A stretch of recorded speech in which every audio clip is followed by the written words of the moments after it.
Well, the Nigeria Civil Aviation Authority and Nigerian Safety Investigation Bureau said they launched an investigation into the crash land of an aircraft belonging to Dana Air at the Murtala Mohammed International Airport in Lagos on Tuesday morning. According to the NCAA, the aircraft was en route from Abuja to Lagos with 83 passengers and 6 crew members on board when the incident occurred. Upon landing at the Murtala Mohammed International Airport, the Air Traffic Control Tower observed at C4 that the nose wheel had retracted, causing the nose of the aircraft to collapse. Subsequently, the plane veered off the runway and into a grassy area, after which passengers were safely disembarked with no injuries. The maintenance team has since grounded the aircraft. Further investigation is pending.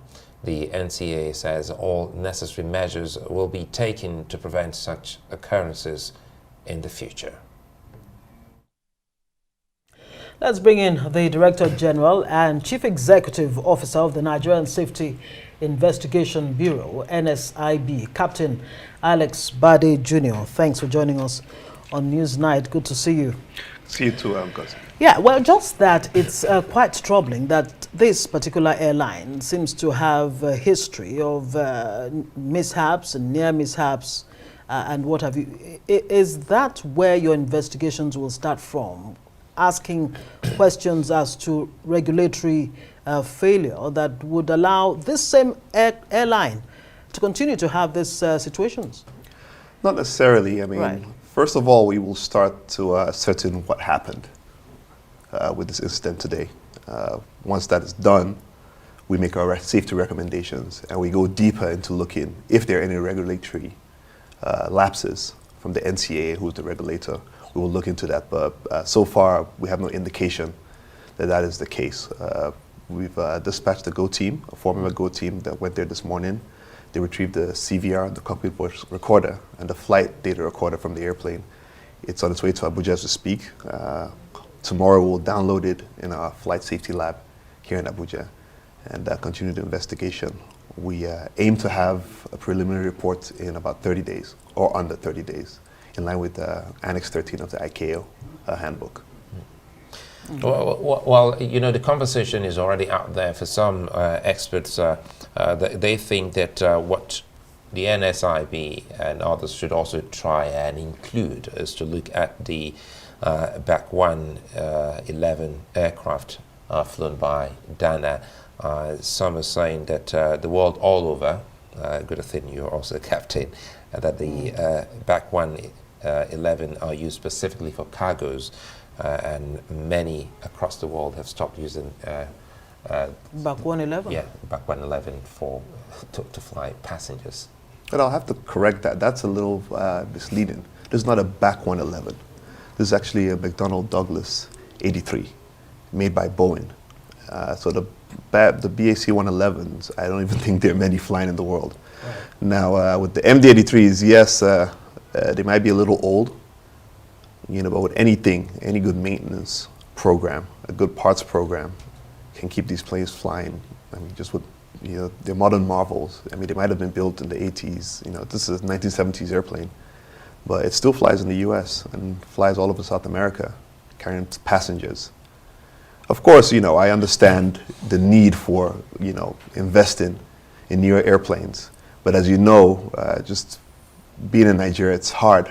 For these, it's, you know, it's a real tough environment for the airlines too. I'm not excusing them, but it's a really hard environment for Nigerian airlines, access and financing to get modern airplanes at this time. But I know our Honorable Minister and the rest of the team have been working hard to provide, you know, access to said financing, and hopefully we see, you know, some action here in the next couple of years. But I must add, you remember Arik Air not too long ago came in with brand new airplanes. You know, so it's not, you know, it's nothing alien, and it can be done. It's just, you know, more hard work and just, you know, opening up Nigeria to the world and letting them know that Nigeria is open for business and we're, you know, we're dependent. Well, we can be dependable creditors, for lack of a better word. Yeah. So let's, stay with the your investigation. You've set the ball rolling on investigating this particular incident. What are the basic questions that you're going to be looking at or asking in coming to a conclusion as to whether it's human error or, nature or weather? Because in 2018, Dana had a similar issue where it actually blamed the pilot, for skidding off the runway. What would be the scope of your investigations? We would go what happened, why it happened, and lessons learned. It's really a simple three-step process. Unfortunately, with most crashes, it ends up being pilot error, but it's always it's always a human factor to any incident.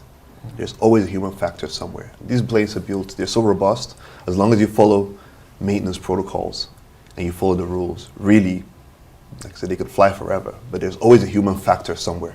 Not saying this is a pilot error issue, but you will find that there is a human factor somewhere in this accident. So typically, once these investigations come out, most people just focus on that one human factor. But there are so many factors. It's a system issue. You need to build systems around these things to catch these little lapses here and there.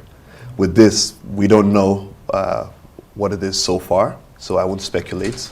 Once we download the FDR or the CVR, our 4 investigators have spoken to the pilots, and we'll bring them back for more interviews in the next couple of weeks, so we can produce a preliminary report while we can continue to go in depth with this incident for Dana. Well, so far, I think the aviation industry, safety-wise, has been good, showing some form of success in the years till this moment. Now, specifically for the NSIB, which you had, it is just about aircraft when we talk about, because it is only when we have such incidences that we get to hear the NSIB. Perhaps there are other things you are also in charge. Thank you for bringing that up. Yes, most people don't know, but the NSIB went multimodal in 2022. We used to be the AIB, the Accident Investigation Bureau. Right. And for that reason, most people still associate us with just aviation. And because we're domiciled under the Ministry of Aviation, as we've been there historically, most people don't see us as actually a multimodal agency. We're modeled after the NTSB, the National Transportation Safety Board in the USA. And most accident investigation bureaus around the world are all multimodal. So we're multimodal now. We do, by multimodal I mean we investigate air, maritime, rail, or any tracked vehicle, and road in Nigeria, as granted to us by the Legislation Act in 2022, the NSIB Establishment Act. Did you just say maritime? Yes, maritime as well. So the case of the movie producers that just happened, we're still trying to wrap our fingers around that. Is that within the purview of the NSIB? Yes, that is within the purview of the NSIB, and we did dispatch a team to the scene. We're still investigating, and we're collaborating with the relevant stakeholders, the regulators, which for the waterways will be NIWA, the National Inland Waterways Agency. Of course, it's not without its own struggles.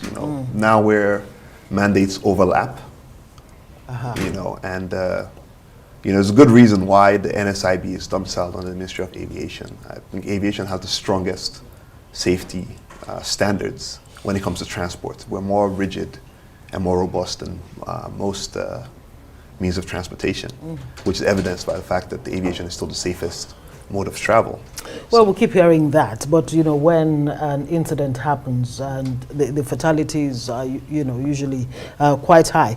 I mean, speaking of your role, looking at accidents or incidents, both maritime and road and what have you, do you provide any kind of support in terms of what the regulator should be looking at to ensure that they minimize level of incidents and yes, we improve do. on safety? Yes, we do. So we make these safety recommendations and we make them available to the regulators.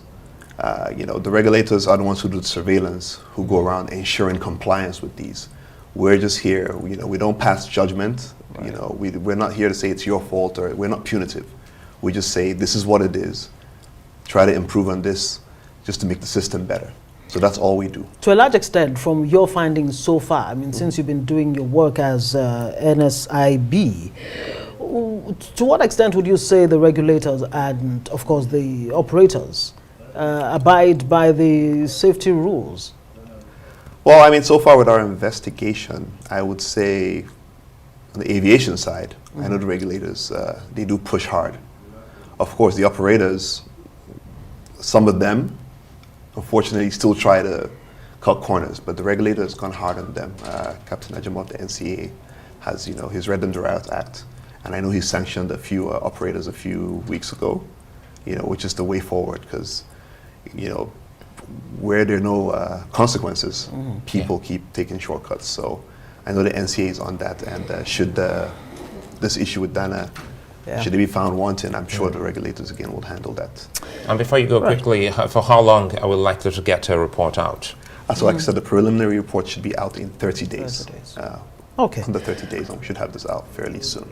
And just before I go, I'd like to add as well, speaking of maritime incidents, just with the little data we have. Great. Last year, recorded from what we found, there were about 299 people died just in our waterways. Wow. Yeah, from little boat mishaps. So we'll be trying to do more sensitization and, engaging more stakeholders, the regulators, just to see how we can improve that. And this is just from data we have. We know it's quite a bit more because a lot of it happens in remote areas, and there's so many videos out there of people on boats and killing life jackets and vests. There's so much to talk about, but yes, there is. It will be nice to have you again sometime sooner than later. Captain Alex Badeh Jr., DG, Director General, Nigeria Safety Investigation Bureau.